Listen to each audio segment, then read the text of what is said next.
வணக்கம். நீங்கள் எடுத்து கொண்டிருப்பது சமூகத்தின் மதிய நேர பிரதான செய்திகளுடன். செய்திகளுக்காக உங்களுடன் இணைந்து கொள்ளும் நான் இராசரத்னம் மௌர்சன். விரிவான செய்திகளுக்குள் செல்லும் முன்னர் முதலில் தலைப்புச் செய்திகள். கொலைக்கு பின் தப்பி சென்ற வழிகளை வெளிப்படுத்திய இஷாரா, விசாரணைகளில் வெளிவரும் உண்மைகள். இஷாராவின் அறிவாற்றலை புகழ்ந்து பாராட்டிய பிரதியமைச்சர். இலங்கைக்கு வலுவான நிறுவன சீர்திருத்தங்கள் அவசியம், சர்வதேச நாணய நிதியம் வலியுறுத்து. நோய்வாய்ப்பட்ட குழந்தைகளை பயன்படுத்தி பணம் பறிக்கும் கும்பல். இந்திய பிரதமருக்கும் இலங்கை பிரதமருக்கும் இன்று சந்திப்பு. கீரிமலையில் கடற்படையினர் ட்ரேடர் அமைக்க கோரும் காணிகளை வழங்க முடியாது, வலிவடக்கு பிரதேச சபையில் தீர்மானம். சம்மாந்துறையில் மீட்கப்பட்டு 17 மோட்டார் சைக்கிள்கள், 2 கைது. வடக்கில் மின்தடை, பொதுமக்களுக்கான முக்கிய அறிவிப்பு. நாடாளுமன்ற உறுப்பினர்களின் சம்பளத்தை கட்சிகள் எடுப்பதற்கு எதிராக பிரேரணை. நாட்டின் பல பகுதிகளில் இன்றும் பலத்த மழை, பலத்த காற்று, மின்னல் தொடர்பில் அவதானம். நேபாளத்திலிருந்து அழைத்து வரப்பட்டு தடுப்பு காவலில் வைக்கப்பட்டுள்ள இஷாரா செவந்தியிடம் மேற்கொள்ளப்படும் விசாரணைகளின் ஊடாக பல விடயங்கள் தெரிய வருவதாக காவல்துறையினர் தெரிவித்துள்ளனர். அதன்படி கனிமுல்ல சஞ்சீவவின் கொலை இடம்பெற்ற பின்னர் இஷாரா செவந்தி தலைமறைவாகியிருந்ததாக கூறப்படும் மித்தனிய பகுதியில் உள்ள வீடு சோதனைக்கு உட்படுத்தப்பட்டுள்ளது. குறித்த வீட்டிற்கு இஷாரா அழைத்து செல்லப்பட்டு அங்கு விசாரணைகள் முன்னெடுக்கப்பட்டுள்ளன. அத்துடன் தங்காலை பகுதியிலும் இஷாரா தங்கியிருந்துள்ளமை தெரிய வந்துள்ளது. இதேவேளை சஞ்சீவவின் கொலைக்கு பின்னர் இஷாரா செவந்தி வாடகை வாகனம் ஒன்றின் ஊடாக கிளிநொச்சிக்கு சென்று அங்கு சில நாட்கள் தங்கியுள்ளார். அதன் பின்னர் கிளிநொச்சியிலிருந்து ஜாழ்ப்பாணத்திற்கு சென்றுள்ளமை விசாரணைகளில் தெரிய வந்துள்ளது.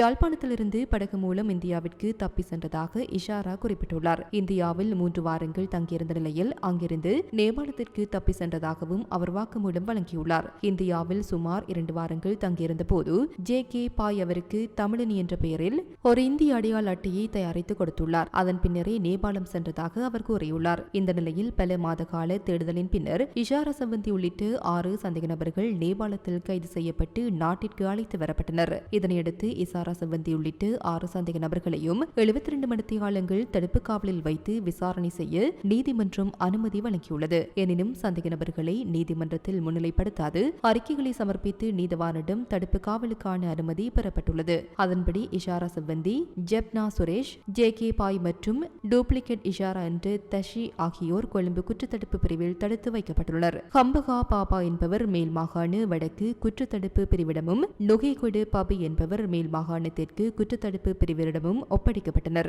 இஷாரா செவந்தி குற்றச் செயல்களுக்காக பயன்படுத்திய அறிவாற்றலை நாட்டின் அபிவிருத்திக்காக பயன்படுத்தியிருந்தால் நாடு முன்னேறியிருக்கும் என பிரதி அமைச்சர் TP சரத் தெரிவித்துள்ளார். வெலிகந்து நவசேனபுர பகுதியில் நடைபெற்ற நிகழ்வு ஒன்றில் உரையாற்றிய போது அவர் இதனை தெரிவித்துள்ளார். குற்றச்செயல் ஒன்று பின்னணியில் பெண் என்ற வகையில் இஷாரா பயணம் செய்த பாதை அவர் எவ்வளவு அறிவாற்றல் கொண்ட நபர் என்பதை வெளிப்படுத்துவதாக தெரிவித்துள்ளார். அவரது இந்த ஆற்றல்களை நாட்டை அபிவிருத்தி செய்வதற்காக பயன்படுத்தினால் எவ்வளவு நன்மைகள் கிடைக்கப்பெறும் என அவர் கேள்வி எழுப்பியுள்ளார். எனவே நாம் தவறவிட்ட சந்தர்ப்பங்கள் உள்ளன என பிரதி அமைச்சர் TP சரத் தெரிவித்துள்ளார். ஆழமான பொருளாதார நெருக்கடியிலிருந்து மீண்டு வரும் இலங்கையில் வலுவான நிறுவன சீர்திருத்தங்கள் மற்றும் சிறந்த பொது முதலீட்டு மேலாண்மை என்பன அவசியமாகும் என சர்வதேச நாணய நிதியம் வலியுறுத்தியுள்ளது. சர்வதேச நாணய நிதியத்தின் ஆசிய பசிபிக் துறையின் பிரதிபலிப்பாளர் தோமஸ் கெல்ப்லிங் இதனை கொழும்பின் ஊடகம் ஒன்றிடம் தெரிவித்துள்ளார். நாட்டின் தற்போதைய தேவை கட்டமைப்பு சீர்திருத்தங்கள் மூலம் மீள்தன்மை உருவாக்குவது என்றும் அவர் வலியுறுத்தியுள்ளார். அத்துடன் இலங்கை அரசாங்கம் சர்வதேச நாணய நிதி ஆதரவு திட்டத்தின் கீழ் சீர்திருத்தங்களுக்கு உறுதி அளித்துள்ளதாகவும் அவர் குறிப்பிட்டுள்ளார். அந்த வகையில் இதுவரை ஏற்பட்ட முன்னேற்றங்களை பாராட்டியுள்ள அவர் சர்வதேச நாணய நிதிய திட்டத்தில் வகுக்கப்பட்ட அளவுகோல்களுடன் தொடர்ந்து முன்னேறுவது முக்கியத்துவத்தை வலியுறுத்தியுள்ளார். பிரதான அனுசரணை வழங்குவோர் BT கேஷ் அண்ட் கரி மற்றும் BT சூப்பர் ஸ்டோர். இப்போ உங்களுக்கு வழங்கும் ஒரு நல்ல செய்தி. BT கேஷ் அண்ட் கரியின் ஆன் பிராண்டான கல்யாணி அன்னபூரணி பிராண்டில் அன்றாட வாழ்க்கையின் எல்லா தேவைகளுக்குமான அனைத்து பொருட்களையும் ஒரே இடத்தில் ஒரே கூரையின் கீழ் பெற்றுக்கொள்ள BT கேஷ் அண்ட் கரி மற்றும் BT சூப்பர் ஸ்டோருக்கு தாமதம் வேண்டாம், இப்போதே வாருங்கள். உங்கள் குடும்பத்தின் ஒரே நம்பிக்கை BT கேஷ் அண்ட் கரி மற்றும் BT சூப்பர் ஸ்டோர், பாரிஸின் லா சப்பல். புற்றுநோய் மற்றும் சிறுநீரக நோயால் பாதிக்கப்பட்ட குழந்தைகளின் புகைப்படங்களை பயன்படுத்தி பணம் வசூலிக்கும் மோசடியில் ஈடுபட்ட 3 நேற்றைய தினம் கைது செய்யப்பட்டனர். சந்தேக நபர்கள் பேஸ்புக் கணக்குகளில் வெளியிடப்படும் பதிவுகளை பயன்படுத்தி இந்த மோசடியை மேற்கொண்டு அதன் மூலம் பெறப்படும் பணத்தை பயன்படுத்தி போதைப்பொருள் உட்கொள்வது முதற்கட்ட விசாரணைகளில் தெரியவந்துள்ளது. புற்றுநோய் மற்றும் சிறுநீரக நோயால் பாதிக்கப்பட்ட குழந்தைகளின் படங்களை பயன்படுத்தி இந்த குழு போலி பேஸ்புக் கணக்குகளை நிர்வகித்து இந்த மோசடியில் ஈடுபட்டுள்ளது.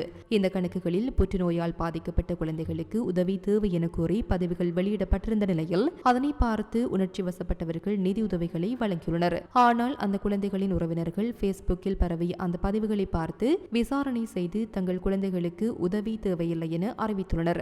நிதியுதவி வழங்கிய ஒருவர் இது தொடர்பாக முறைப்பாடு அளித்ததை அடுத்து குற்றப்புலனாய்வு திணைக்களத்தின் இணைய கண்காணிப்பு மற்றும் புலனாய்வு பிரிவின் ஊடாக பேஸ்புக் நிறுவனத்திடமிருந்து தொழில்நுட்ப தரவுகளை பெற்று சமீபத்தில் விசாரணைகளை ஆரம்பித்தது. அதன் விளைவாக மோசடியாக நிதி சேகரிக்கும் சிலருக்கு சொந்தமான 6 பேஸ்புக் கணக்குகள் கண்டறியப்பட்டன. அதில் புற்றுநோய் மற்றும் சிறுநீரக நோயால் பாதிக்கப்பட்ட குழந்தைகளை இலக்காக கொண்டு நீண்டகாலமாக பணம் ஈட்டிய மோசடி ஒன்று செயல்பட்டு வந்தது தெரியவந்தது. இதற்கு முன்னர் போலி கணக்குகளுக்கு பணம் செலுத்திய பல நன்கொடையாளர்களிடமிருந்து போலீசார் வாக்குமூலங்களை பதிவு செய்துள்ளனர். இதனைத் தொடர்ந்து இந்த மோசடியை மேற்கொண்ட மூவர் ஓபநாயக்க மற்றும் ரக்வானி பகுதிகளில் நேற்று கைது செய்யப்பட்டனர். சந்தேக நபர்கள் கொழும்பு நீதிவான் நீதிமன்றத்தில் ஆஜர்படுத்தப்பட்ட பின்னர் எதிர்வரும் 23ஆம் தேதி வரை விளக்குமறியலில் வைக்கப்பட்டுள்ளனர்.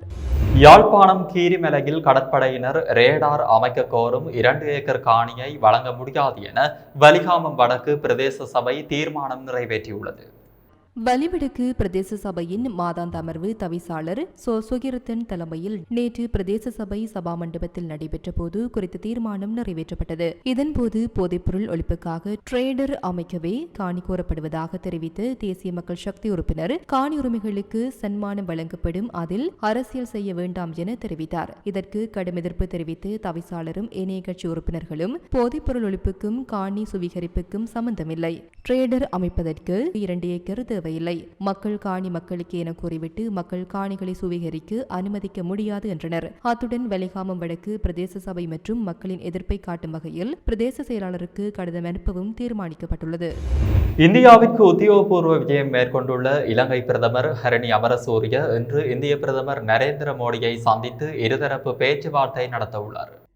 இந்திய நாட்டின் உயர்மட்ட பிரதிநிதிகளுடன் பிரதமர் கலந்துரையாடல்களை நடத்தி வருவதாகவும் பிரதமர் அலுவலகம் தெரிவித்துள்ளது. இதேவேளை டெல்லி பல்கலைக்கழகத்தின் இந்து கல்லூரியில் நேற்று நடைபெற்ற நிகழ்ச்சியில் பிரதமர் ஹரணி கலந்து கொண்டார். இந்த நிலையில் இந்திய வெளிவிவகார அமைச்சர் ஜெய்சங்கருக்கும் பிரதமர் ஹரணி அமரசூரியவுக்கும் இடையில் சந்திப்பு ஒன்று இடம்பெற்றது. இந்த சந்திப்பு குறித்து கருத்து தெரிவித்து இந்திய வெளியுறவு அமைச்சர் தனது எக்ஸ் தள கணக்கில் இலங்கை பிரதமரை புதுடெல்லியில் சந்தித்தது மகிழ்ச்சி அளிக்கும் விடயம் என்று பதிவிட்டுள்ளார். இந்தியா இலங்கைக்கு தொடர்ந்து ஆதரவு அளிப்பது மற்றும் கல்வி மற்றும் திறன் மேம்பாட்டில் ஒத்துழைப்பை வலுப்படுத்துவது குறித்தும் கலந்துரையாடியதாகவும் அவர் குறிப்பிட்டுள்ளார். இலங்கைக்கு தெற்கே உள்ள சர்வதேச கடற்பரப்பில் போதைப் பொருட்களை ஏற்றிச் சென்றதாக கூறப்படும் பல நாள் மீன்பிடி படகு ஒன்று கடற்படையினரால் கைப்பற்றப்பட்டுள்ளது. தற்சமயம் குறித்த படகு காலி துறைமுகத்திற்கு கொண்டுவர நடவடிக்கை எடுக்கப்பட்டுள்ளதாக இலங்கை கடற்படையின் ஊடக பேச்சாளர் தெரிவித்துள்ளார். இதன்போது படகிலிருந்து 5 பேர் கைது செய்யப்பட்டதாகவும் ஆரம்பகட்ட தகவல்கள் தெரிவிக்கின்றன. சம்மாந்துறை போலீஸ் பிரிவுக்குட்பட்ட பகுதியில் தலைக்கவசம் அணியாமல், சாரதி அனுமதி பத்திரம் இல்லாமல், நீதிமன்ற பிடியாணை மற்றும் போக்குவரத்து சட்ட திட்டங்களை மீறிய குற்றச்சாட்டின் கீழ் 2 சம்மாந்துறை போலீசாரினால் கைது செய்யப்பட்டனர். அத்தோடு மோட்டார் சைக்கிள்களையும் சம்மாந்துறை போலீஸ் நிலைய பொறுப்பதிகாரி தலைமையிலான குழுவினர் மீட்டுள்ளனர்.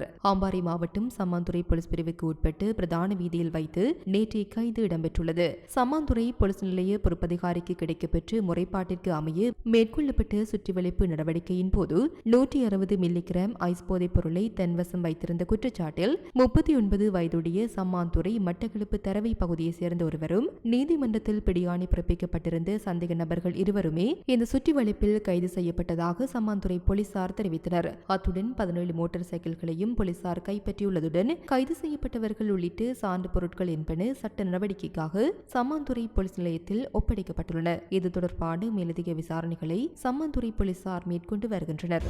வடக்கில் உள்ள 4 மாவட்டங்களில் எதிர்வரும் 26ஆம் தேதி ஞாயிற்றுக்கிழமை மின் தடைப்படும் என இலங்கை மின்சார சபை அறிவித்துள்ளது.